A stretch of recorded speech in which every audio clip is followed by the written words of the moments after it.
तंत्राची वेधवाणी, कृषी तंत्राची ही मंत्रवाणी. किसान वाणी, किसान वाणी, किसान वाणी, किसान वाणी. सफल शेतीची भाष्यवाणी, पेरन काढन सांगे वाणी, शेती सुखाची आधारवाणी. किसान वाणी, किसान वाणी, किसान वाणी, किसान वाणी, किसान वाणी, किसान वाणी, किसान वाणी, किसान वाणी, किसान वाणी, किसान वाणी, किसान वाणी, किसान वाणी, किसान वाणी, किसान वाणी, किसान वाणी, किसान वाणी, किसान वाणी, किसान वाणी. भारत सरकारच्या कृषी आणि शेतकरी कल्याण मंत्रालयाच्या वतीने प्रायोजित किसान वाणी कार्यक्रमात सादरकर्ते सूरज गोळे यांच्यासह मी किशोर कुकडे आपलं सहस्नेह स्वागत करतो. नमस्कार. शेतकरी बंधूंनो, कार्यक्रमात आज आपण ऐकणार आहात फोन इन कार्यक्रम, प्रश्न तुमचे उत्तर आमचे. आजचा विषय असेल पशुधन आणि आरोग्यदायी पोळा. सहभागी तज्ज्ञ डॉक्टर आर शेळके, प्राध्यापक पशुसंवर्धन आणि दुग्धशास्त्र विभाग, डॉक्टर पंजाबराव देशमुख कृषी विद्यापीठ अकोला. त्यासोबत आपले दैनंदिन कार्यक्रम आहेतच, तेव्हा ऐकत रहा किसान वाणी. सर्वोत्कृष्ट शेतकऱ्याचा पुरस्कार मिळाला आहे हरीला. हरी आता आपल्या सर्वांना सांगतील आपल्या यशाचं रहस्य. माझ्या शेतकरी बंधू आणि भगिनींनो, आपणही आपल्या शेतात चांगलं पीक घेऊ शकता. ते कसं? बस जेव्हा काही समस्या असेल तेव्हा लगेच लावा हा नंबर 1800-180-1551. हा कोणाचा नंबर आहे भाऊ? शेतकरी कॉल सेंटरचा, जिथे तज्ञ आपल्याला शेतीच्या समस्येवर तोडगा सांगतील लगेच. अहो भाऊ, तज्ञ सारा वेळ थोडाच मिळणार आहे. नक्की मिळेल हो भाऊ. वर्षाचे 365 दिवस मिळेल, ते देखील सकाळी 6 ते रात्री 10 वाजेपर्यंत. पण भाऊ, जास्त वेळ बोलू तर पैसे खूप लागतील. अजिबात पैसे नाहीत. मोबाईलनं किंवा दुसऱ्या फोननं शेतकरी कॉल सेंटरला मोफत कॉल करा. सल्ल्याचेही पैसे नाहीत. सोळा आणि खरं. शेतकरी बंधूंनो, शेतीच्या समस्यांवर आपल्या भाषेत लगेच उपाय मिळवण्यासाठी भारतात कोणत्याही फोननं राष्ट्रीय हेल्पलाईन नंबर 1800-180-1551 वर मोफत संपर्क साधा. शेतकऱ्यांचा मित्र शेतकरी कॉल सेंटर. कार्यक्रमात यानंतर ऐकूया कृषीवाणी. वाचक स्वर आहे अनिता गडगिड यांचा. जाणून घेऊया कृषीवाणी अंतर्गत डॉक्टर पंजाबराव देशमुख कृषी विद्यापीठ अकोला यांच्याकडून प्राप्त माहिती. विषय आहे सेंद्रिय शेतीचे फायदे. सेंद्रिय शेती संकल्पना पर्यावरण बाबीशी निगडीत असणारी संकल्पना आहे, तेव्हा सेंद्रिय शेतीचं महत्त्व आता सर्वांना समजलं आहे. त्यातून मिळणारे सेंद्रिय शेतीचे फायदे नेमके कोणते आहेत ते पाहूया. जमिनीची नैसर्गिक आणि जैविक सुपीकता टिकून राहते. शेती उत्पादनाची प्रत उंचावून साठवणूक क्षमतेत वाढ होते. जमिनीच्या धुपीचं प्रमाण कमी होतं. मित्रकिडी, उपयुक्त जीवजंतू यांची वाढ भरपूर प्रमाणात होऊन हानिकारक किडींचा प्रादुर्भाव टाळला जाऊ शकतो. पशुधनाचा शेती मशागतीमध्ये भरपूर प्रमाणात उपयोग करता येतो. सेंद्रिय शेती पद्धतीपासून मिळणाऱ्या कृषीमालात कीटक आणि बुरशीनाशकाच्या अवशेषांच्या विषाचं प्रमाण नसतं. जमिनीच्या भौतिक, रासायनिक आणि जैविक गुणधर्मामध्ये सुधारणा होते. जमिनीचे शुद्धीकरण होऊन पिकात प्रतिकारक शक्ती निर्माण होते. सेंद्रिय शेतीमुळे जमिनीवरील वातावरण खेळतं राहतं, तसंच जमिनीचा आम्लविम्ल निर्देशांक नियंत्रित होतो. जमिनीतील सेंद्रिय कर्बाचं प्रमाण वाढतं. जमिनीत वेगानं ह्युमसची निर्मिती होते, तसंच स्थिर कर्ब जमिनीत स्थिरावतो. पाण्याची 50% बचत होऊन जमिनीची जलधारणा शक्ती वाढते आणि जमीन क्षारपड होण्यापासून वाचते. हिरवळीच्या खताचं पीक शेताबाहेर, बांधावर किंवा पडीक जमिनीवर वाढवून त्यांच्या कोळ्या, फांद्या आणि पानं शेतात आणून जमिनीत मिसळल्यास पिकं जमिनीबरोबरच अन्न पुरवठ्याबरोबरच जमिनीतील कर्बनूत्र गुणोत्तर समान ठेवण्यास मदत होते. सेंद्रिय शेती करत असताना काही तत्त्व आपण जोपासली पाहिजे आणि मुख्य म्हणजे निसर्गाप्रती प्रेम आणि आवड असणं आवश्यक आहे. निसर्गानं आपल्याला हे सर्व दिलं आहे, म्हणून आपणही निसर्गाचं काही देणं लागतो. ही भावना सेंद्रिय शेती करता लक्षात येते आणि ही भावना सगळ्यांच्या मनात रुजणं महत्त्वाचं आहे. सेंद्रिय शेतीतून मिळणारं उत्पन्न कमी असतं तरी ते सकस असतं. सेंद्रिय शेतीसाठी तंत्रज्ञानाचा वापर केल्यास खर्च कमी होऊ शकतो.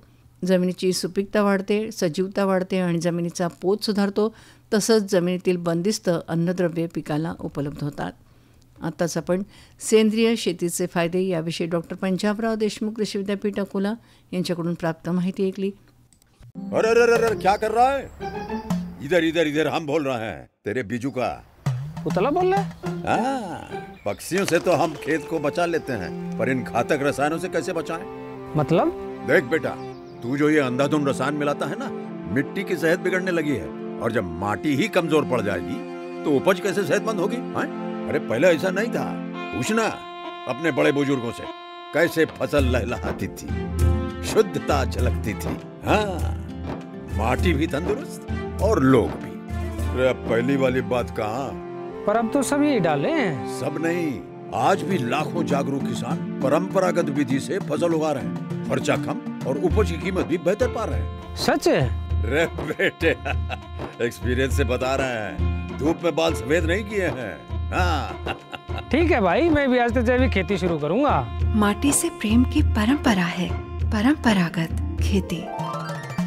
शेतकरी बंधूंनो, कार्यक्रमात यानंतर ऐकूया फोन इन कार्यक्रम प्रश्न तुमचे उत्तर आमचे. आजचा विषय आहे पशुधन आणि आरोग्यदायी पोळा.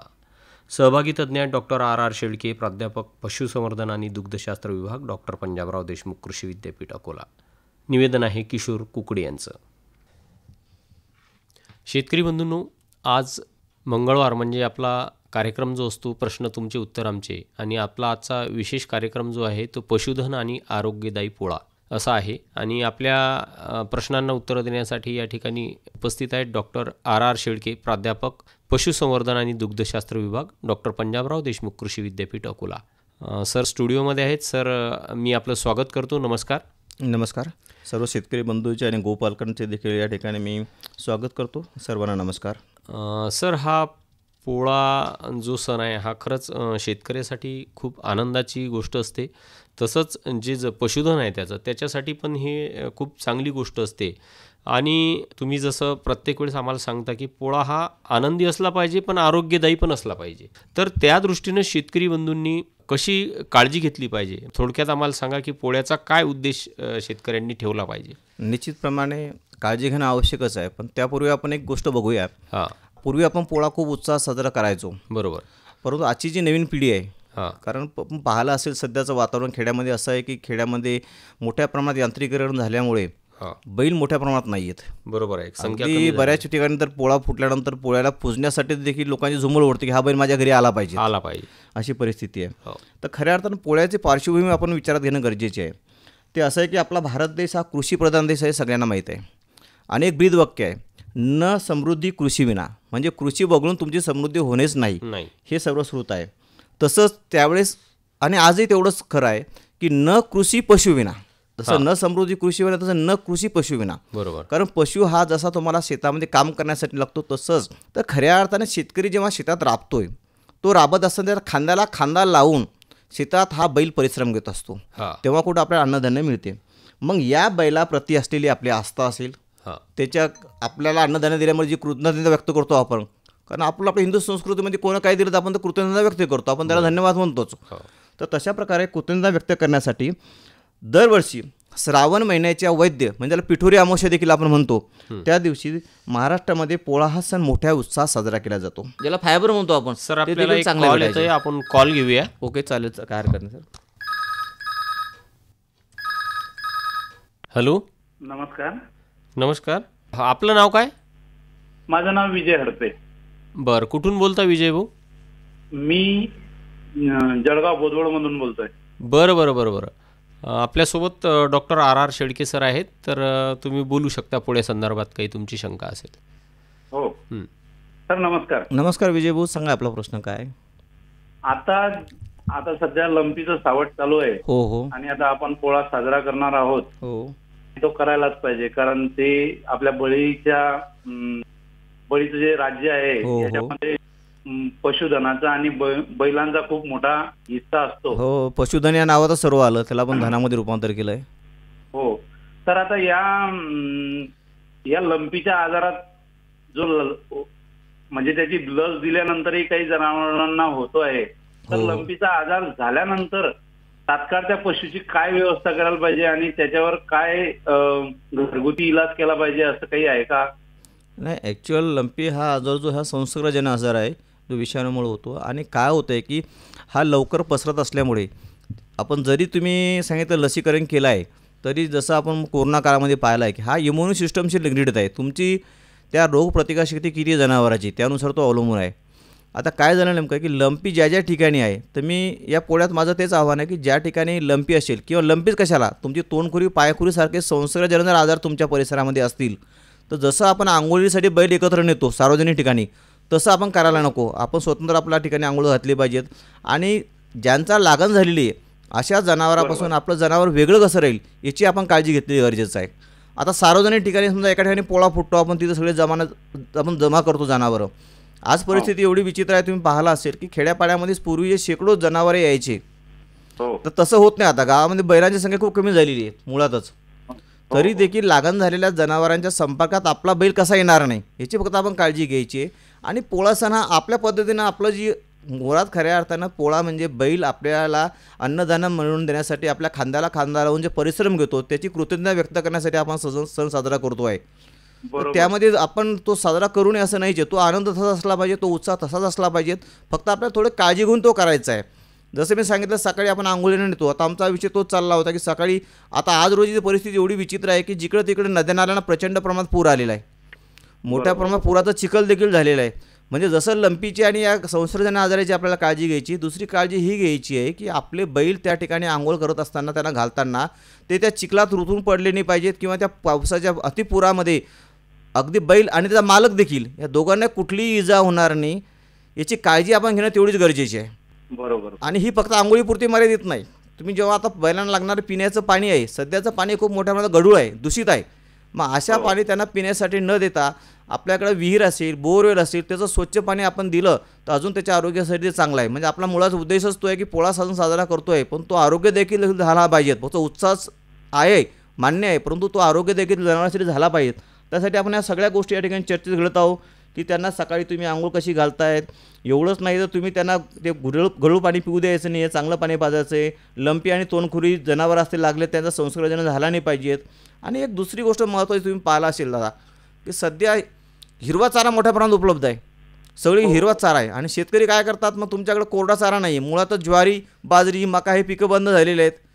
थोडंफार सोयाबीन, कुटार आपल्याकडे होतं तेही कमी झालेले. मग आपण 100% जर हिरवा चारा देत असेल तर मुळात ओलावा जास्त पोटात जातो. आणि दुसऱ्या बाजून तुम्ही पाहिलं असेल आजचं वातावरण कीटकांसाठी खूप पोषक आहेत. यामध्ये बरेचसे खूप मोठ्या प्रमाणात सगळे विषाणू, जीवाणू या प्रमाणात मोठ्या प्रमाणात आहेत.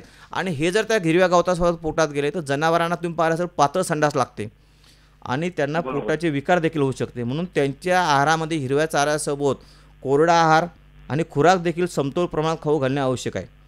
आता यात आपण टप्प्याटप्प्यानं त्यातमध्ये येणारं पुढं देखील की अगदी तुम्ही घालत असताना खूप गोष्टी आहेत छोट्या छोट्या. तुम्ही बऱ्याच ठिकाणी पाहिलं असेल, आता कमी आहे. पूर्वी लोक शिंगाला विशिष्ट आकार देण्यासाठी शिंग फोडायचे, त्याला ते घासायचे, त्याला नंतर आपण हिंगोळ लावायचं आणि रंगवायचे.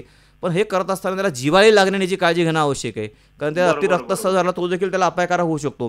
कारण आपल्या पर्यावरणपूर्वक कारण त्याच्या आरोग्याची काळजी आपल्याला घ्यायची आहे. बरं एवढंच नाही, तुम्ही पाहिलं असेल की कधी कधी नवीन नाचणी आपण आणतो, त्याला चांगलं भिजू घालतो रंग देताना. मग ते भिजवल्यानंतर काय होतं, ती जाडी वाढते थोडी आणि मग ते त्या नाजूक असं नाकाचा तो पातळ असा पत्रा असतो तो आपण तो काढतो, तर त्याला देखील कधी कधी इजा होऊ शकते, रक्तस्राव होऊ शकतो. याची देखील काळजी आपण घ्यायची आहे.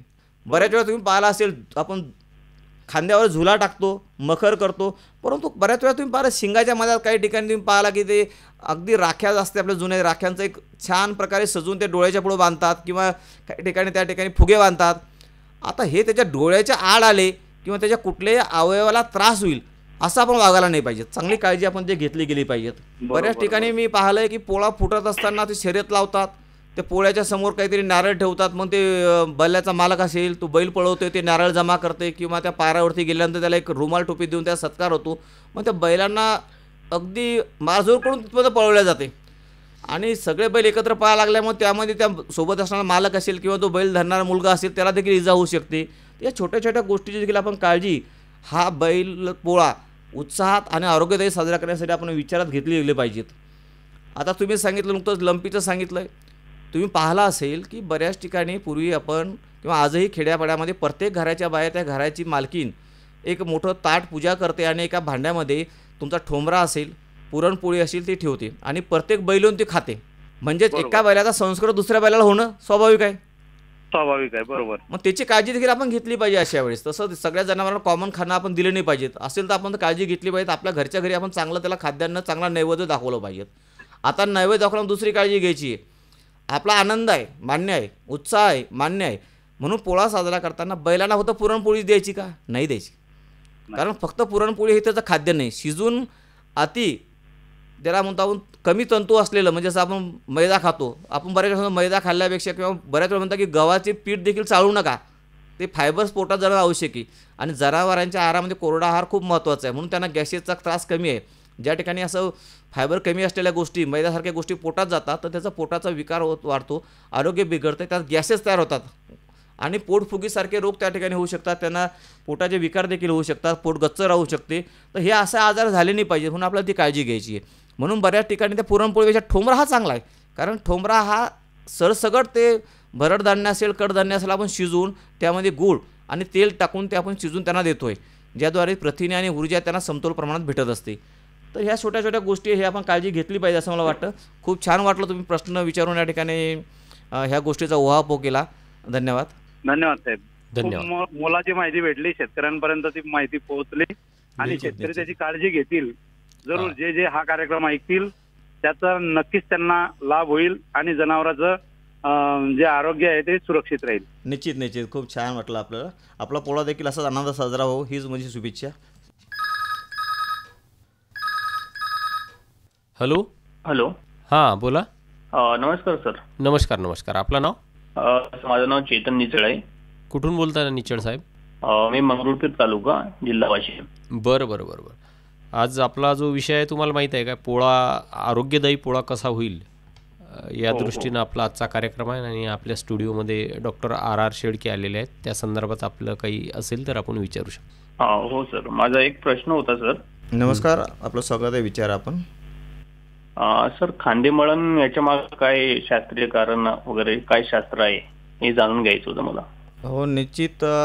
आपण पाहिलं असेल की पोळ्याच्या अगोदरच्या दिवशी आपण बैलांचं खांदेमळण करून त्यांना ठोंबरा देऊन त्यांना रिसर आमंत्रण देत असतो. यापूर्वी आम्ही चर्चा केली त्याप्रमाणे. आता खांदामळण करतो म्हणजे आपण त्या ठिकाणी पाहिलं असेल लोणी घेतो आणि त्या लोण्यामध्ये हळद टाकून त्याला चांगलं मळून एक प्रकारचं मलम तयार करतो आपण आणि त्यांना आपण खांद्याला मळत असतो. ते खांदा आपण काय मळतो त्याला कारण असं आहे की अगोदर शेत तयार करण्यापासून पेरणीपासून आंतरमशागतीपर्यंत त्याच्या खांद्यावरती जो ओढ कामाचा ताण आलेला असतो, त्याला बारीक क्रॅक गेलेले असतात, इजा झालेले असतात आणि कडक झालेले असतात. आपण खांदामळ केल्यानंतर तुम्ही पाहिलं असेल आता हळूहळू हिवाळ्याला देखील सुरुवात होत आहे, थंडी पडायला सुरुवात झालेली आहे. ते अजून कडकपणाचा त्रास त्याला होऊ नये म्हणून लोणी आणि हळद लावल्यामुळे हे जे बारीक क्रॅक असतात त्यामध्ये त्या बसून जातात, त्या जखमा बऱ्या होतात आणि त्याचा खांदा हा नरम पडते आणि पुढे पिकं काढणी असेल, त्यांची मळणी असेल, अशा कामासाठी ते तयार होतात आणि पुढच्या हिवाळ्यासाठी देखील ते तयार होतात. हा त्याच्यामागचं एक सायंटिफिक कारण आहे. हां सर, ठीक आहे. मला एक दुसरा प्रश्न होता. विचार. सर, आपण पुरणपोळीचा जो नैवेद्य देतो ते कितपत योग्य आहे? नाही, तुम्ही हा प्रश्न खूप छान विचारला. या अगोदर देखील ही चर्चा झाली, शेतकऱ्यांचे प्रश्न आले होते. पुरणपोळी देतो हा आपला आस्थेचा विषय, त्याच्याप्रती कृतज्ञता आहे. घरी आलेला पाहुणा म्हणतो आपण त्या दिवशी त्याला चांगलं गोडधोड खाऊ घातलं पाहिजे. पुरणपोळी आपण देतो आहे निश्चितपणे चांगला आहे, पण तो नैवेद्यापुरता तो मर्यादित ठेवा असं माझं म्हणणं आहे. प्रत्येक घरच्या लोकांनी जर त्याला प्रत्येक ठिकाणी फिरवलं आणि त्याला पुरणपोळी जास्त खाऊ घातली तर हे त्यांचं खाद्यान्न नाही आहे. ते फायबर्स मटेरियल जास्त खातात, म्हणजे तंतुमय घटक त्यांच्या पोटामध्ये असलं पाहिजेत. फक्त हिरवा चाराच नाही तर कोरडा चारा आणि खुराक देखील बॅलन्स गेलं पाहिजेत. आणि पुरणपोळी दिल्यामुळे हे जर त्या पोटामध्ये गच्च बसले तर त्यामध्ये गॅसेस तयार होऊन त्याला म्हणतो की पोटफुगी किंवा पोटाचे विकार, अन्न गच्च बसतं, आपण संडास होत नाही म्हणतो, अशा गोष्टी तर त्याला होऊ शकतो. म्हणून पूर्ण पुरणपोळी न देता त्यामध्ये ठोंबरा दिला तर निश्चितपणे चांगला आहे. अच्छा अच्छा. धन्यवाद सर. ठीक आहे, धन्यवाद. धन्यवाद. हॅलो डॉक्टर साहेब, नमस्कार. कोण बोलताय आपण?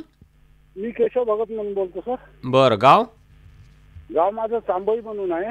बरं बरं बरं. आज आपला आरोग्यदायी पोळ्या संदर्भात आपला कार्यक्रम आहे, फोन इन कार्यक्रम. तर डॉक्टर साहेब आहेत, तुम्ही विचारू शकता. बरं डॉक्टर साहेब, मला एक म्हणायचं आहे. Hello doctor sir. नमस्कार भगत साहेब, विचारा, प्रश्न विचारा आपला. नमस्कार. की पशुधनाबद्दल लोकांच्या मनामध्ये इतकी नकारात्मकता का आली? जनावर म्हणजे गाई बैल, हा, आणि दुसरं म्हणजे की आपण लोकांना पशुधन वाढवायसाठी आपण काय सल्ला द्याल? निश्चितपणे मी आता अगोदरच सांगितले की ज्याप्रमाणे आपला भारत देश हा कृषीप्रधान देश आहे, आपण न समृद्धी कृषी विना, तसंच न कृषी ही पशुविना. आपण ज्या 3 माता मानतोय त्यामध्ये एक आपली जन्म देणारी माता, जी अन्नधान्य देते ती भूमाता, आणि या दोन्हीची काळजी घेण्याची जबाबदारी समाजाची ती आपली गोमाता आहे. वास्तविक पद्धतीत दूध देऊन आपली जशी काळजी घेते तसेच त्या जमिनीला शेत जमिनीला शेण गोमूत्र देऊन तिची काळजी घेत असते. रासायनिक खतं टाकू टाकू काय दुष्परिणाम झाले आपल्या सगळ्या समोर आहेत. म्हणून आपण ऑर्गॅनिकच्या मागे लागलेलो आता. आणि रासायनिक खतानं खलास लागला डॉक्टर साहेब. आता काय करावं तुम्ही? आता तुम्ही पंजाबमध्ये पाहिलं सर्वात मोठ्या प्रमाणात रासायनिक खतं वापरल्यामुळे सर्वात जास्त कॅन्सरचे पेशंट त्या ठिकाणी आहेत.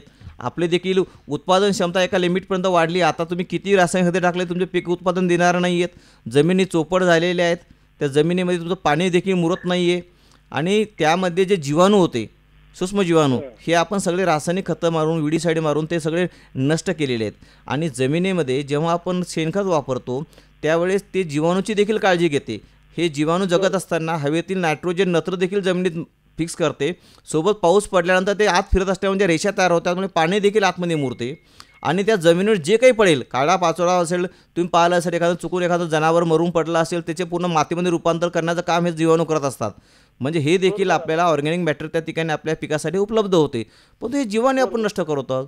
मग अशी वेळ का बरं यावी हा तुमचा मूळ प्रश्न होता. त्याचं महत्त्व सगळ्यांना कळते परंतु असं का बरं व्हावं डॉक्टर सर? हां त्याच्यामागे वाईस कारण आहेत. डॉक्टर सर माझं एक छोटंसं गाव आहे 1,500 लोकसंख्याचं वस्ती आहे. हां माझ्या गावामध्ये आज 150 म्हशीच्या कबेले 150 म्हशी आहेत. गाई मात्र आणि बैल हे अजिबात शून्य झाली. याला म्हणजे काय कसं होईल का फरक पडला असा? त्याला एक कारण झालं आहे. तर तो म्हणतो की आपण आपले संस्कार संस्कृती यापेक्षा आपण आता प्रत्येक गोष्टीला पैशात मोजायला लागलेलो आहेत. आपला पैशाकडे कल वाढलेला आहे. मग हे जनावर सांभाळत असताना त्यातही आपल्या शरीराला जास्त कष्ट नाही पाहिजे. तुम्ही बघा तुम्ही कुठला इतर धंदा केला तर त्यात नवीन तुम्हाला आराम मिळेल. तुम्ही केव्हाही बंद करू शकता. तुमच्याकडे गाई म्हशीचं धंदा असेल तुम्हाला कोणाच्या सण कोणाच्या लग्नाला जाणे किंवा कोणाच्या मोतीला जाणे हे काम नाही करता येत. तुम्हाला दररोज तुमचं कामामध्ये ठराविक ते करावं लागतात. 365 दिवस तुमच्यापुढे काम असते. काही महत्त्वाच्या गोष्टी अशा की पूर्वी आपल्याकडे मोठ्या प्रमाणात एकला जमिनी होत्या. चराऊ क्षेत्र होते.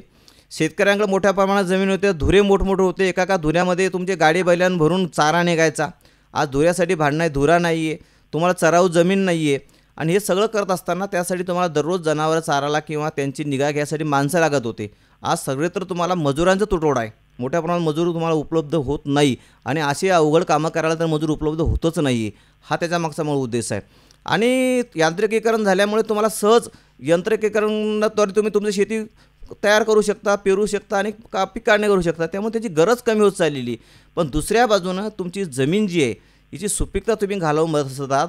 आणि सगळं हायब्रिडायझेशन झाल्यामुळे त्याचा काय दुष्परिणाम आहे हे तुम्ही सगळं अनुभवून आहेत. प्रत्येक जणाला त्याची जाणीव आहे असं मला वाटतं. धन्यवाद डॉक्टर सर. हा चला काहीतरी बोला असं म्हणजे वाटलं आम्हाला. बिलकुल बिलकुल भगत साहेब तुमचं स्वागत आहे. काही हरकत नाही. तुम्हाला मी आता एक वाक्य सांगतोय बघा. तुम्हाला सांगतो भाऊ दूध दही लोण्याच्या तोऱ्याचा आहे मोठा न्यारा. का बरं सांगू का? कारण जीवन काही शीत पेयाचा फेसात नाचायला टीव्हीवरचा पोरखेळ नाही. जीवन काही शीत पेयाच्या फेसात नाचायला टीव्हीवरचा पोरखेळ नाही. आणि कबड्डी आणि कुस्ती आणि मातीत खेळायला दूध तुपाचीच साथ हवी. दूध तुपाचीच साथ हवी. बघा तुम्हाला कोणी पैलवान म्हणायचं असेल कुस्ती करायचं असेल कबड्डीपटू म्हणाल तुम्ही दूध तुपच प्याल. तुम्ही असं काही कोल्ड्रिंक पिऊन होता येणार नाही तुम्हाला. डॉक्टर सर माझं वय वर्ष 70 आहे. बघा मी अजून बैल आहेत माझ्याजवळ आता. निश्चित निश्चित व्हेरी गुड. आवाज येतोय तुमच्या बैलांचा. छान. तुमचं खूप खूप अभिनंदन. आणि पोळ्यासाठी आमच्यातर्फे खूप खूप शुभेच्छा. डॉक्टर साहेब आपल्या शेतकरी बंधूंनी आता हा जो पावसाळा आहे या महिन्यात खूप जोरदार पाऊस सुरू आहे. ऑगस्टमध्ये खूप म्हणजे अगदी ढगफुटीसारखा पाऊस येतो आहे आणि सगळीकडे पावसाचं वातावरण तयार झालेलं आहे.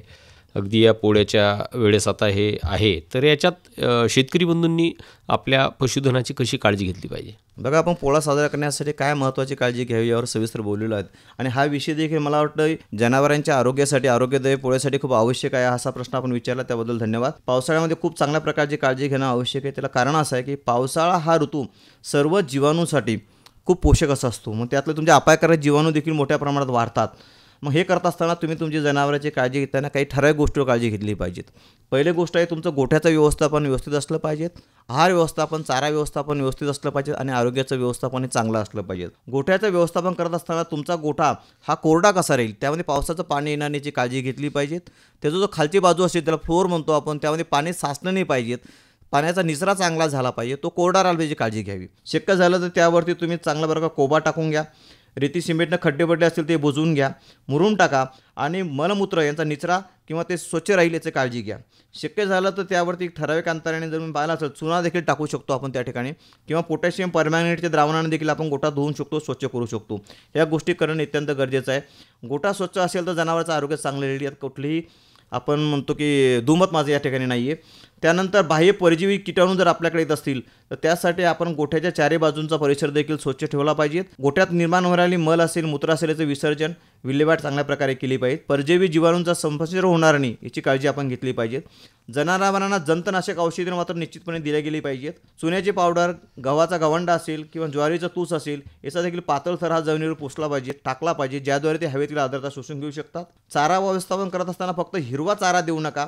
चाऱ्यासोबत येणारे इतर जे विषारू गवत असतील, जसं फुलीचं गवत असेल किंवा काँग्रेस वीड असेल याच्यापासून काळजी घ्या. ते जनावरांच्या पोटात जाऊ देऊ नका. फक्त हिरवा चारा न देता त्यामध्ये कोरडा चारा आणि खुराक देखील एक समतोल आहाराच्या स्वरूपात जनावरांना द्या, जेणेकरून फक्त हिरवा चारा देण्याने संडास लागेल किंवा पोटामध्ये विकार उत्पन्न होईल अशा गोष्टी करू नका. त्याची काळजी आपण घेतली गेली पाहिजेत. आणि ज्या ठिकाणी तुम्ही चारा साठवून ठेवता कोरडा चारा त्या ठिकाणी पावसाचं पाणी जाणार नाही याची काळजी घ्या. बऱ्याच ठिकाणी हवेतील ओलावा शोषून देखील त्या ठिकाणी बुरशी लागण्याचा संभव असतो. असे बुरशी लागलेलं जे चारा असेल, कुटार असेल ते जनावरांना देऊ नका. कोरड्या चाऱ्यावर त्याची साठवणूक करा. यानंतर नदी नाल्यावर तुम्ही जनावरं चरायला सोडू नका. यावेळेस मोठ्या प्रमाणात पूर आलेला आपण सांगितलेलं आहे. हे दूषित पाणी जनावर पिणार याची काळजी घ्या. त्यांना विहिरीचं चांगलं पाणी, बोरवेलचं चांगलं पाणी प्यायला द्या, ज्याद्वारे जीवाणूचा समावेश त्यांच्या शरीरामध्ये जाणार नाही, पोटात जाणार नाही. आरोग्य व्यवस्थापन करत असताना तुम्ही पाहिलं असेल की या दिवसामध्ये जीवाणू विषाणूजन्य रोग मोठ्या प्रमाणात पसरतात. त्यांच्या लसी उपलब्ध आहेत. त्यामध्ये एकटांगे असेल, कडजरप असेल, तोंडकुरी, पायकुरी असेल आणि सध्याच्या वातावरणामध्ये लंपी हा आजार मोठ्या प्रमाणात आढळून येतो. त्यासाठी आवश्यक असणारी लसीकरण आणि जनावरांना आयसोलेशनमध्ये ठेवणे ह्या गोष्टी काळजीपूर्वक पाळा. कटाक्षाने यावर नजर ठेवा. जर आपल्या कुठं रोगाचे लक्षणं दिसून आले जनावरांमध्ये तर पशुवैद्यकाचा योग्य तो सल्ला घ्या आणि उपचार आपण त्या ठिकाणी करा. आणि अगोदर सांगितल्याप्रमाणे कृमींना जनावर बळी पडू नये म्हणून ठराविक अंतराने आपण त्यांना जंतनाशके देखील खाण्यासाठी द्या. आणि या सगळ्या गोष्टी आपण करत असताना एक काळजी घ्या तुम्ही जनावरांसाठी. सगळ्यात महत्त्वाचं कासदाह, स्तनदाह हा रोग जो होतो आहे जनावरांमध्ये, तर खाली जनावरांच्या त्या फ्लोअरवरती ज्या गोठ्यामध्ये जर विषाणूजन्य काही गोष्टी असतील म्हणजे स्वच्छता नसेल तर निश्चितपणे तो होतो. म्हणून कोरडं ठेवा. जनावर दूध काढल्यानंतर लागलीच त्याला खाली जमिनीवर बसू देऊ नका, कारण दूध काढल्यानंतर लागलीच त्याचे जे स्तन असतात, त्याच्या पोकळी असतात त्या तशाच असतात, त्या पूर्ण बंद झालेल्या नसतात, ज्याद्वारे आतमध्ये जीवाणू जातात आणि कासदाह, त्याला स्तनदाह असं जरी म्हणतो आपण, हा रोग त्यांना होऊ शकतो. म्हणून या गोष्टीची आपण काळजी घ्या. या पावसामध्ये चांगलं वातावरण असल्यामुळे जनावर माझावर येण्याचं प्रमाण देखील जास्त असते. मग अशा वेळी आपण कृत्रिम रेतनाद्वारे आपल्याला आवश्यक जास्त दूध देणारे जे काही जाती असतील त्यांचं आपण कृत्रिम रेतन चांगल्या प्रकारे करू शकतो. आज रोजी बाजारामध्ये सॉर्टेक्स सिमेंट उपलब्ध आहे. जे आपण जर कृत्रिम रेतनाद्वारे दिलं तर तुमच्या संभाव्य पुढे जे काही होणारे फील आहेत त्यामध्ये वासरांचं प्रमाण मोठ्यात होईल, फिमेल हा जास्त मिळतील, म्हणजे दूध उत्पादन हे तुमचा चांगला फायदा होऊ शकतो. अशा काही ठराविक गोष्टी मी या ठिकाणी आपल्याला विषद केलेल्या आहेत. तर ह्या आपण निश्चितपणे विचारात घ्याल आणि त्या आपण कुठेतरी अवलंबाल असं मला वाटते. निश्चितपणे हा फक्त काही पोळा सण करण्यापर्यंतचा प्रश्न नाही आहे, तो जनावरांच्या आरोग्याचा आणि आपला देखील शाश्वत विकासाचा प्रश्न आहे. गोवंशाचे जतन आणि संवर्धन हे केवळ भूतकाळातील वैभव न राहता त्याला मर्यादित न करता आपल्या उज्ज्वल भविष्याची ती एक गुरुकिल्ली आहे. आणि ही गुरुकिल्ली आपल्याला सदृढ करण्यासाठी निश्चितपणे आपल्याला सगळ्यांच्या सामूहिक प्रयत्नाची आणि दूरदृष्टीची गरज आहे असं मला या ठिकाणी वाटतं. धन्यवाद. सर, आपण या आमच्या फोन इन कार्यक्रमात या ठिकाणी उपस्थित राहून आमच्या शेतकरी बंधूंच्या प्रश्नांचं निराकरण केलं आणि पोळ्यासंदर्भात तसंच पावसाळ्यात जनावरांची कशा प्रकारे काळजी घेतली पाहिजे या संदर्भात आपण खूप छान अशी माहिती आमच्या शेतकरी बंधूंना दिली. त्याबद्दल आकाशवाणी परिवार आणि शेतकरी श्रोत्यांतर्फे मी आपले आभार मानतो. धन्यवाद. धन्यवाद. आत्ताच आपण पशुधन आणि आरोग्यदायी पोळा याविषयी फोन इन कार्यक्रम ऐकलात. सहभागी तज्ज्ञ होते डॉक्टर R. शेळके, प्राध्यापक पशुसंवर्धन आणि दुग्धशास्त्र विभाग, डॉक्टर पंजाबराव देशमुख कृषी विद्यापीठ अकोला. निवेदन होतं किशोर कुकडे यांचं.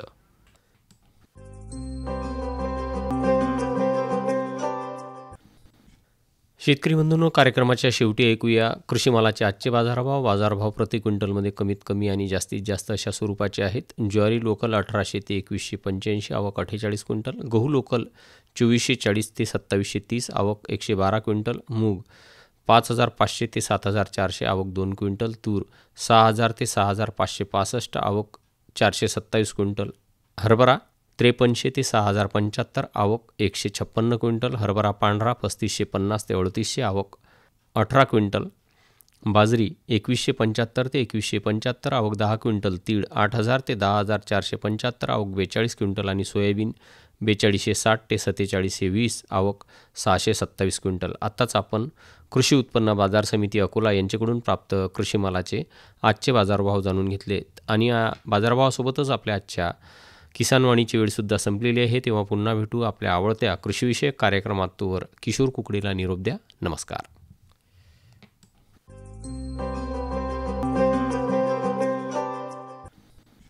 आजच्या किसानवाणी कार्यक्रमाचे सादरकर्ते होते सूरज गोळे.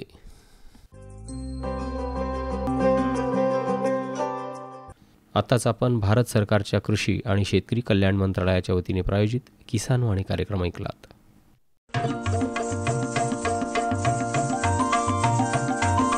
किसानवाणी किसानवाणी किसानवाणी किसानवाणी हिरव्या स्वप्नांची साध्यवाणी प्रगत योगाची वेधवाणी कृषी तंत्राची ही मंत्रवाणी किसानवाणी किसानवाणी किसानवाणी किसानवाणी सफल शेतीची भाष्यवाणी पेरन काढन सांगे वाणी शेती सुखाची आधारवाणी किसानवाणी किसानवाणी किसानवाणी किसानवाणी किसानवाणी किसानवाणी किसानवाणी किसानवाणी किसानवाणी किसानवाणी किसानवाणी किसानवाणी किसानवाणी किसानवाणी किसानवाणी किसानवाणी किसानवाणी किसानवाणी